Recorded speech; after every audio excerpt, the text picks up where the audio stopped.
Hello and welcome to Cooking the Books with Heather. Today it's fall. It finally feels like fall here and it's a rainy day, and I saw this and I had almost everything and decided I wanted to make soup. And we're making leek and potato soup from Outlander Kitchen 2, Teresa Carl Sanders' book. And I've got my soup pot here. She said a large saucepan, whatever, this is fine. I've got some butter melting in it, and it's already melted and it started getting all foamy, and so it's time to go ahead and get started. So first thing we're gonna do is add our leeks, which I have thinly, but not too thinly, sliced diagonally and then cleaned and in some water, and then I dried them with my salad spinner, which is a great idea. So our pot is on medium heat, by the way, and we're adding some garlic, not a whole lot.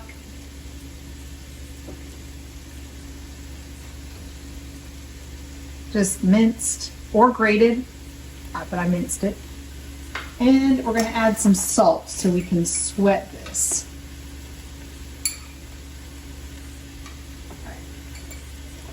So it says to sweat this for about 5 minutes. So I'm just going to get this all mixed up, get the salt dispersed.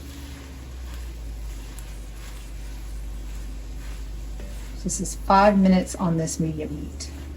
All right, this has been sweating for about 5 minutes, and there's a lot of liquid in the pan, but that's okay. We don't want these to brown. We're not going for that for this recipe.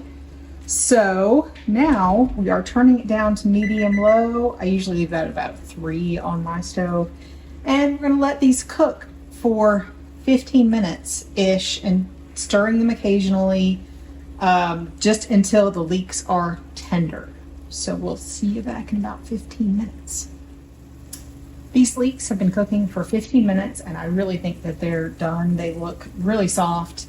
And most of the water is gone too, so that's good. But they haven't browned at all. Stir them occasionally. Now we're gonna add some potatoes. These are meant to be diced. I cut them up probably a little smaller than I generally would, just because she said diced, but not too small. It doesn't matter because this is going to be a pureed soup, so you'll just have to cook them longer if you cut them larger. And at this point, we also add just some water, no chicken broth or anything. This is just going to be potatoes and leeks for the main flavorings. And now I'm just going to turn this up because we want this to boil. So I'm gonna turn it up to medium high. It's been a good amount of time, but it's finally coming up to a boil.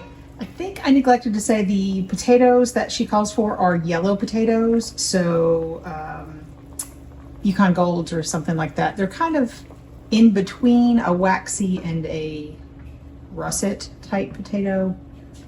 But that's what I had, so that's what I used. And that's what she called for. I'm putting the cover on and turning this down to low.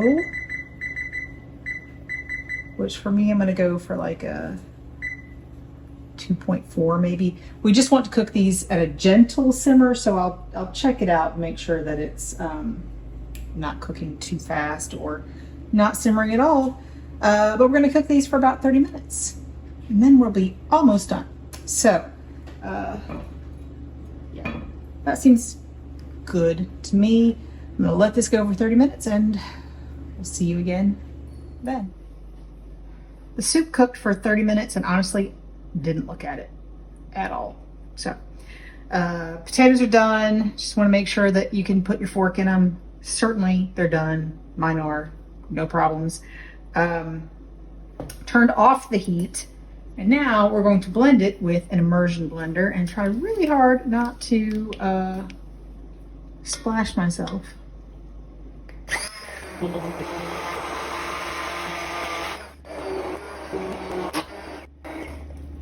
Alright. I don't see any more chunks, so I think we're done. the blending part. So I'm gonna take that off, and now we get to add some more things. Okay, so now we just need to add a few things and then we're ready to serve. This is some white pepper. That's mostly just because you don't want little bits of black in it, but it doesn't really matter. Got some heavy cream, just add a little creaminess to it. And we need to add a little lemon juice. So I've got some fresh lemon juice.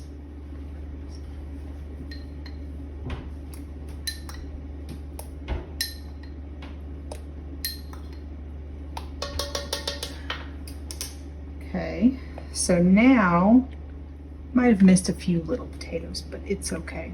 I'm gonna get a spoon because we need to taste it and adjust for seasoning. But I bet when he was a kid, he was like me. Did you? Yes, you are. Okay, definitely needs more salt. Maybe a little more lemon juice. The lemon juice was, you know, a range, and I started with the low end, but I'm just gonna add some more salt first, and then we'll see. Needs a lot of salt, in my opinion. I still see little bits of the white pepper just hanging out, little chunks. I'm gonna get my immersion blender and blend it up a little bit with that pepper in there. All right. I think I don't see any more bits of pepper. No.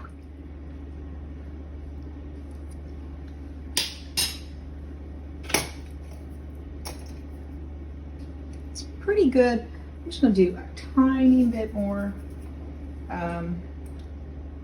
salt and call it good. So she says to serve these with some bacon savories on the side and some chives on top. I've not made the bacon savories yet, and I really didn't feel like doing that today. But we might crumble up some bacon on top, and we're gonna serve it with a side salad. So we're gonna have some soup and some salad, and that is it for this recipe. So I'll show you what our bowls look like and let you know what we think in just a minute.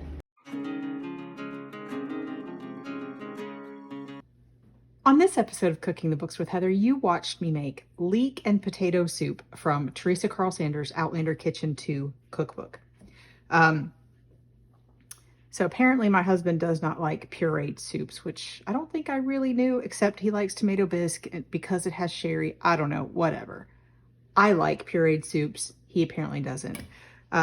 This soup was a little bland to me until I added the green onions, and particularly I added bacon on top, some crumbled up bacon, and that really brought out the flavors more. So I think I probably needed to add some more salt because bacon brings a lot of salt to the dish, so that it might have been better if I had added more salt, but without that, it felt just a little bit bland.